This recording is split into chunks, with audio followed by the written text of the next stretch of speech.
دینی بیانات اور شرعی مسائل کے لیے ہمارے چینل کو سبسکرائب کریں۔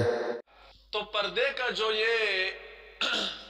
حکم ہے کہ پورے جسم کو چادر سے ڈھانپ لیا جائے، یہ سیدھے سادے ڈھیلے ڈالے برقعے سے بھی یہ فائدہ حاصل کیا جا سکتا تھا اور اس سے بھی پورا جسم ڈھک لیا جاتا تھا۔ برقع بھی اسی مقصد کے لیے ہوتا ہے کہ پورا جسم اس سے ڈھک لیا جائے اور جسم کا کوئی عضو وہ نمایاں نہ ہو، کسی کا میلان اس کی طرف نہ ہو۔ لیکن ہماری بدبختی اور بدقسمتی یہ ہے کہ جدید تہذیب نے برقعے کو بھی ایسی نمائش گاہ بنا لیا کہ آج کل کے برقعوں کو بھی پردے کی ضرورت ہے اور ہمارے برقعوں کو بھی برقعے کی ضرورت ہے۔ ایسی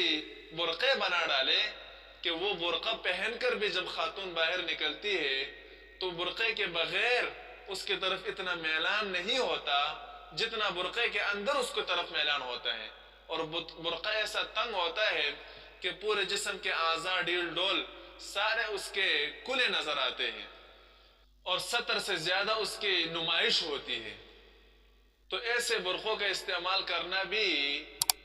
ناجائز ہے اور پردے اور سطر کے خلاف ہے ایسے برقعے، بلکہ ایسے ڈھیلے ڈالے برقعے استعمال کیے جائیں جن میں پردے کا مقصد حاصل ہو جائے۔